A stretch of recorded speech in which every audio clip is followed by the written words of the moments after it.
આવતીકાલથી 3 દિવસ ધરમપુરમાં સરકારની યોજાશે ચિંતન શિબિર। સરકારના મંત્રીઓ અધિકારીઓ 5 જૂથમાં વિવિધ વિષયો પર કરશે ચિંતન શિબિર માટે મંત્રી અધિકારીઓને 5 જૂથમાં વહેંચવામાં આવ્યા છે।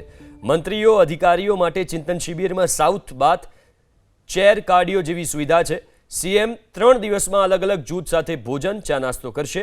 વિકસિત ગુજરાત માટે ક્ષમતા નિર્માણ અંગે થશે ચિંતન। પોષણ અને જાહેર આરોગ્ય બાબતે વિચાર કરવામાં આવશે, ચિંતન કરવામાં આવશે। જાહેર સલામતીના વિષય પર પણ ચિંતન થશે। સેવા ક્ષેત્રની વૃદ્ધિ વૈવિધ્યકરણ અંગે થશે ચર્ચા વિચારણા। એઆઈના પડકારોનો સામનો કરવા સંદર્ભે નીતિ આયોગના દેબજાની ઘોષ આપશે માર્ગદર્શન। દેશના વિકાસના સિનારીઓ અંગે કેન્દ્રીય કેબિનેટ સેક્રેટરી સોમનાથ આપશે માર્ગદર્શન। ચિંતન શિબિરની શરૂઆત શ્રીમદ રાજચંદ્ર આશ્રમના શ્રી રમેશજીના પ્રવચનથી થશે। ચિંતન શિબિરમાં મંત્રીઓ અધિકારીઓ ટ્રેકિંગ, વોકિંગ, સાયકલિંગની રમતો પણ રમશે।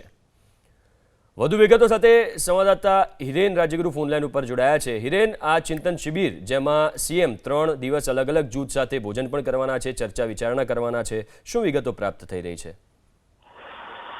આવતીકાલથી આ ચિંતન શિબિર શરૂ થાય છે। ત્રિદિવસીય ચિંતન શિબિર આ વખતે ધરમપુરમાં મળી રહી છે। સૌથી મહત્વપૂર્ણ બાબત એ છે કે આ વખતે અધિકારી અને મંત્રીઓના 5 અલગ અલગ જૂથ પાડવામાં આવ્યા છે, જૂથમાં વહેંચી દેવામાં આવ્યા છે। દરેક જૂથને એક અલગ વિષય ઉપર ચિંતન કરવાની, ચિંતન કર્યા બાદ તેનું પ્રેઝન્ટેશન તૈયાર કરવાની અને આગળ કઈ રીતે એ ઇમ્પ્લિમેન્ટ થાય એ રીતના તેના નિયમો અથવા તો તેની માર્ગદર્શિકા બનાવવાની જવાબદારી સોંપવામાં આવી છે। મુખ્ય વિષયની વાત કરીએ તો વિકસિત ગુજરાત માટે ક્ષમતા નિર્માણ એ માટેનો એક વિષય છે। પોષણ અને જાહેર આરોગ્યનો વિષય છે। હરિત ઉર્જા અને પર્યાવરણ આ વિષય છે। સેવા ક્ષેત્રની વૃદ્ધિ એ પણ એક વિષય છે અને જાહેર સલામતી એ પણ વિષય છે। એટલે મહત્વપૂર્ણ વિષયો ઉપર ચિંતન થવાનું છે।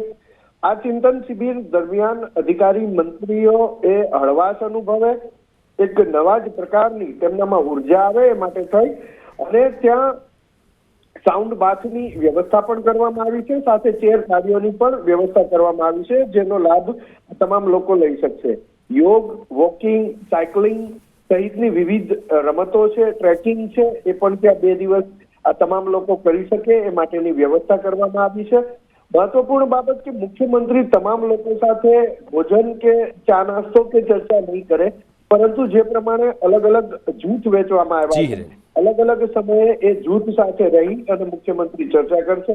સૌથી મહત્વપૂર્ણ ધ્યાન આકર્ષક બાબત એ છે કે શાસનની અંદર અત્યારે એઆઈના પડકારો ઘણા જ મહત્વના છે અને એઆઈના પડકારોનો સામનો કેવી રીતે કરવો એ માટે થઈ અને એક સંબોધન રાખવામાં આવ્યું છે। તેની સાથે જ દેશના વિકાસના સિનારીઓ માટે બિલકુલ આભાર હિરેન વિગતો આપવા માટે।